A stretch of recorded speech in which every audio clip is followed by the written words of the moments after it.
Hop.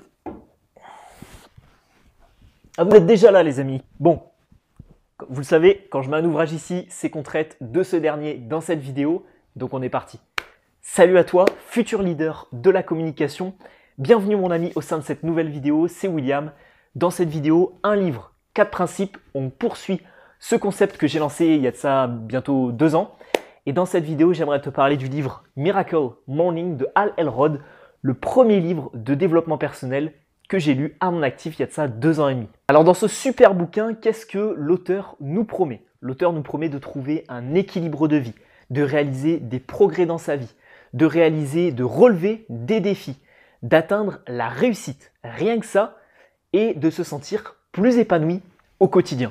Ça fait beaucoup de promesses, et est-ce que ce livre nous permet réellement d'obtenir tout ça? C'est ce que je vais essayer de te transcrire et essayer de te transmettre au sein de cette vidéo. Et à la fin de cette dernière, je te donnerai tout simplement mon avis sur ce bouquin. Est-ce qu'il est intéressant de l'acheter malgré les 4 principes essentiels que je vais te divulguer au sein de cette vidéo? Est-ce qu'il y a encore des clés supplémentaires à découvrir au sein de cet ouvrage? Donc on est parti, j'ai le script juste ici mon ami.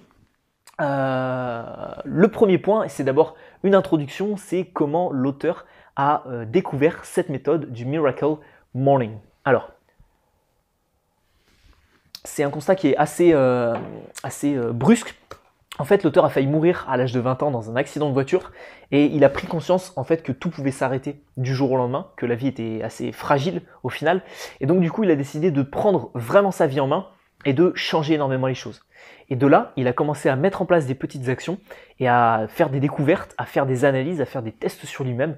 Et c'est de là en fait qu'est sortie sa méthode Miracle Morning, traduit littéralement en français par le réveil miraculeux ou le réveil génial, comment bien commencer sa journée.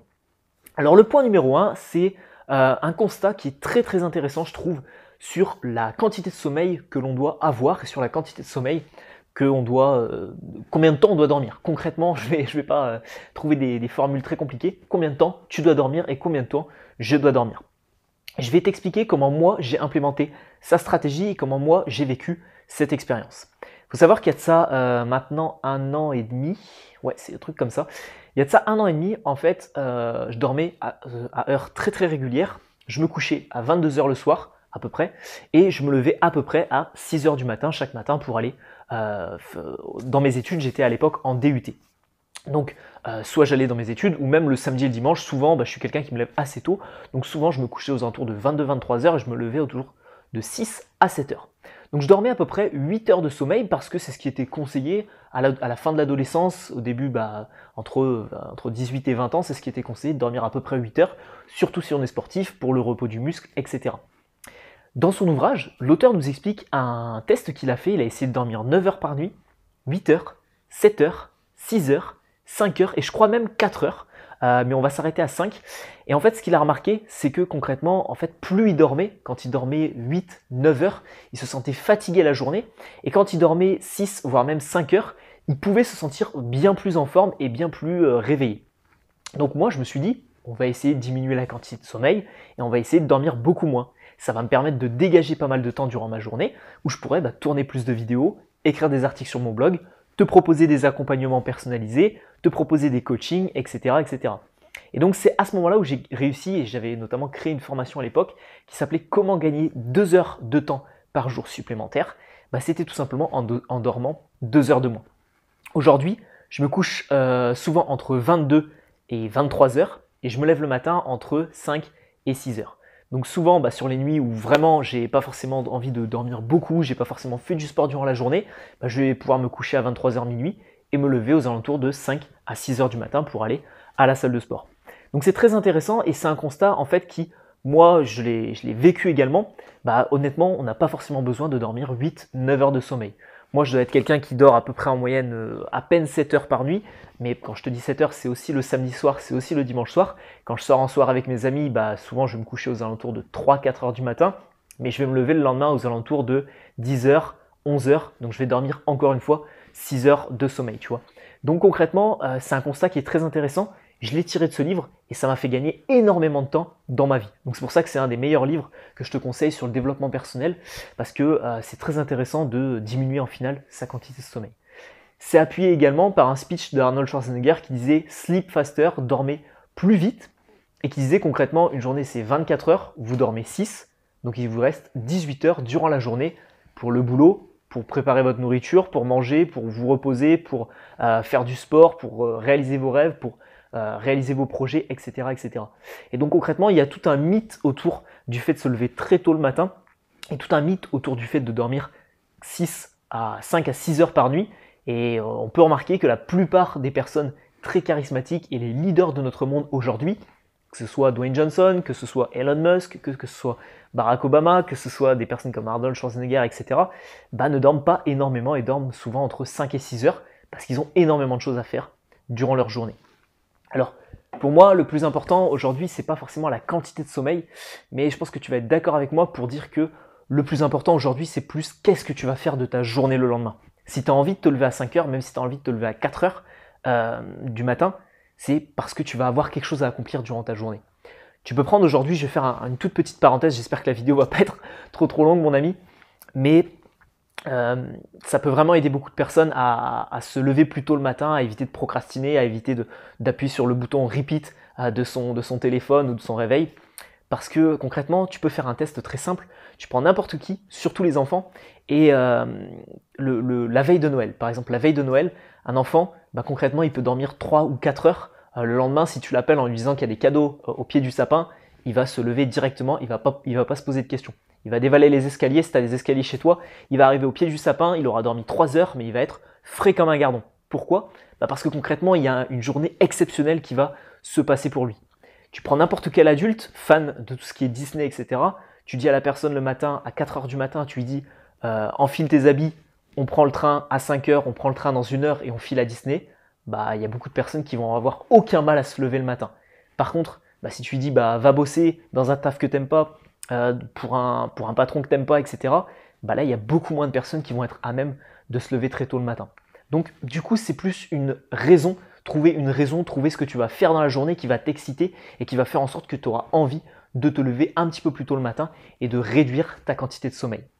On passe, après cette longue explication sur pourquoi dormir un petit peu moins et comment gagner du temps durant sa journée, on passe au point numéro 2 de cette vidéo. Je vais juste boire un petit coup d'eau. Alors, le point numéro 2, c'est la fameuse routine du Miracle Morning. Je vais y aller, je vais rentrer vraiment directement dans le vif du sujet.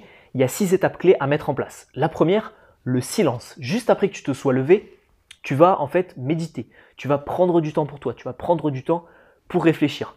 Souvent, dans le Miracle Morning, Hal Elrod, l'auteur, va nous recommander tout simplement de prendre 10 minutes sur chacun de ces 6 steps, sur chacune de ces 6 phases. Et en fait, 10 x 6, ça va faire 60, ça va te faire 1 heure. Et le fait de dormir moins, durant ton sommeil, le fait de dormir 6 heures ou 7 heures par nuit et d'économiser du coup 1 heure, va faire que tu vas pouvoir caler justement ton Miracle Morning et ces 6 étapes durant ta journée, tous les jours. Première étape, donc première phase, 10 minutes où tu vas, par exemple, tu te lèves de ton lit, tu t'assois sur ton canapé et tu médites. Ou alors tu t'assois sur ton canapé et tu vas tout simplement te dire, penser à toi, prendre du temps pour toi, prendre du temps pour réfléchir, faire un peu de la psychologie en interne et vraiment faire ça dans le silence. Deuxième étape, tu vas faire des affirmations positives. Tu vas aller te mettre devant ta glace dans la salle de bain où tu vas par exemple faire des affirmations positives à haute voix. Je suis quelqu'un de charismatique. J'ai envie de devenir un leader. J'ai envie de devenir bon en communication. William va m'apprendre à devenir à l'aise à l'oral, etc., etc. Tu poses n'importe quelle affirmation, mais en fait le but c'est juste de booster ton ego, de booster ta confiance à travers des affirmations chaque matin. Troisième étape, donc tu fais ça pendant 10 minutes, ça peut paraître beaucoup, je vais te donner mon avis après. Troisième étape, tu fais de la visualisation. C'est-à-dire que là, tu vas en fait visualiser tes objectifs sportifs, tes objectifs perso, tes objectifs pro, tes objectifs familiaux, tes objectifs en termes de relations, tes amis, etc., ton conjoint, ta femme, ton mari, tes enfants, etc., etc. Donc tu vas faire de la visualisation pendant 10 minutes, tu peux fermer les yeux et tu vas faire tout un travail là-dessus. Quatrième étape, exercice. Là, tu vas faire du sport pendant 10 minutes. Tu vas faire des montées de genoux, tu vas faire des talons-fesses, tu vas faire des pompes, tu vas faire des squats, tu vas faire des fentes. N'importe quel exercice, tu vas courir sur place juste pour en fait augmenter un peu le rythme cardiaque et commencer à mettre ton corps en éveil. Cinquième étape, reading. Tu vas en fait lire pendant un certain moment, pendant 10 minutes par exemple, tu vas lire un bouquin. Donc par exemple, Miracle Morning, ou alors tu vas lire un autre bouquin. Ensuite, les 10 dernières minutes, tu vas les consacrer à scribing, ça va être tout simplement écrire. Tu vas écrire tes objectifs de la journée, tu vas écrire une to-do list, tu vas écrire ce que tu dois faire dans la semaine, tes objectifs à court et à long terme, etc., etc. Tu vas écrire ce que tu souhaites devenir. Donc tu peux écrire, tu peux affirmer certaines choses et après les écrire. Donc en fait, tu vas mettre en place tout ça. Mon avis sur tout ça, c'est que c'est un peu compliqué à mettre en place, très honnêtement. Je ne te recommande pas de le mettre en place. D'ailleurs, l'auteur ne te recommande pas non plus de mettre tout ça en place pour la simple et bonne raison qu'en fait, c'est beaucoup trop d'habitude à implémenter à ton quotidien directement. Il y a 6 exercices, c'est assez compliqué. Par exemple, moi qui vais à la salle de sport 4 fois par semaine, j'ai aucun intérêt à faire 10 minutes de course à pied le matin chez moi dans mon appartement. Donc en fait, pour te donner mon retour d'expérience là-dessus, c'est que tout ça, je ne l'ai pas du tout mis en place. Par contre, en fait, c'est 6 différentes choses et je les mets en place dans mon quotidien, dans ma journée. Je ne les mets pas en place le matin, mais je les mets en place dans mon quotidien. Il faut savoir, pour te faire un petit peu rentrer dans ma vie, d'ailleurs, dis-moi, parce que je me pose la question en ce moment, il y a beaucoup de personnes qui me demandent de faire des vlogs. Alors moi, les vlogs, ça ne m'intéresse pas forcément, mais dis-moi en commentaire si ça t'intéresse que je te fasse des vlogs et que je te montre un petit peu 24 heures dans ma journée ou 48 heures dans ma journée. Mais pour t'expliquer, moi concrètement, le matin, je me lève aux alentours de 5h30, 5h, 5h30. Et directement, en fait, dès que la salle de sport ouvre à 6h, je vais à la salle de sport pendant 1h, 1h30. Et en fait, quand je suis dans la salle de sport, 1, je fais de l'exercice. 2, je fais un petit peu d'affirmation positive, pas énormément. 3, je fais beaucoup de visualisation sur mes objectifs. Et 4, je note sur mon téléphone en fait toutes les choses que je dois faire durant la journée. Alors j'y vais que 4 fois par semaine. Donc tu vas me dire, qu'est-ce que tu fais pendant les 3 autres jours? Des fois il y a le week-end, donc des fois je sors le samedi soir et du coup le dimanche je ne suis pas forcément en état de faire du sport. Mais par exemple les jours où je suis en repos, je vais lire le matin. Et ensuite, je vais commencer ma journée par une to-do list, etc.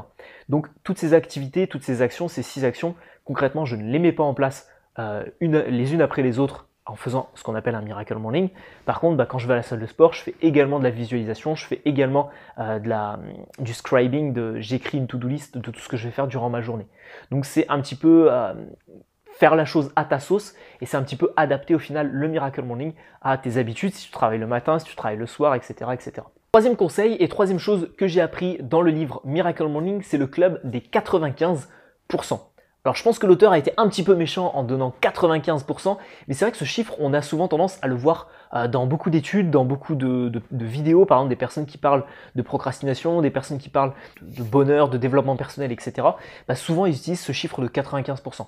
Le club des 95%, ça signifie tout simplement que 95% de la population mondiale seraient des personnes qui ne prendraient pas leur vie en main, seraient des personnes qui ne seraient pas heureuses et épanouies au quotidien. Alors moi, je pense que ce chiffre, il est un peu gros, il est un peu exagéré. Pour ma part, je dirais qu'il y a à peu près une loi de Pareto, 80% des personnes qui sont dans ce cas-là et 20% des personnes qui prennent les choses en main et qui souhaitent tout simplement avoir une vie un petit peu plus remplie, un petit peu plus sympa. Et donc, pour ma part, tout simplement, ce chiffre, je le trouve un petit peu élevé, je le trouve un peu gros, mais en tout cas, l'auteur m'a appris que c'est vrai qu'il y a beaucoup de personnes qui ne vont pas forcément prendre les choses en main, il n'y a qu'à voir tout simplement les statistiques des personnes qui sont heureuses au travail. Il y a très très peu de personnes aujourd'hui qui sont, je crois que c'est quelque chose comme 50-50, des personnes qui sont heureux au travail, qui comprennent l'intérêt de leur emploi, qui ont des bonnes relations avec leur employeur et avec leurs collègues de travail. Et moi, j'ai pu faire un constat très simple avec les personnes autour de moi, et même avec les personnes avec qui je travaillais quand j'avais des jobs, etc. C'est que la plupart des personnes viennent au boulot à reculons. Pour la petite anecdote, j'étais dans une entreprise en alternance. Il y avait une personne de la boîte qui, tous les lundis, me donnait cette expression « Comment ça va ?» Je lui disais « Ça va bien et toi ?» Et la personne me disait « Ça va comme un lundi ». Et alors là, je la regardais comme ça et je lui disais ça veut dire quoi? Ça veut dire que ça va pas, ça veut dire que t'es pas épanoui, ça veut dire que ça fait 2 ans que tu bosses dans une boîte, mais que t'es pas heureux dans cette entreprise. Pourquoi tu changes pas? Pourquoi tu cherches pas à changer? Ou pourquoi tu cherches pas à améliorer ça? Donc, je lui ai jamais dit, mais concrètement, c'est ce que je pensais. J'avais aucun intérêt à lui dire, etc. Ça aurait peut-être pu la blesser.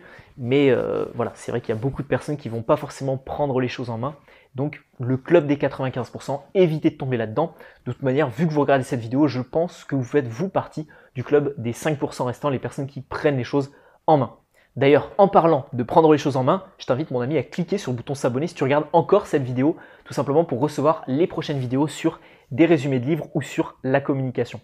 Et enfin, je vais terminer cette vidéo qui commence à être un petit peu longue, je pense, par un quatrième et dernier point qui est la mise en place d'une habitude selon Hal Elrod. En fait, la mise en place d'une habitude, alors les statistiques ont montré que c'est à peu près entre 3 semaines et 18 semaines pour mettre en place une habitude.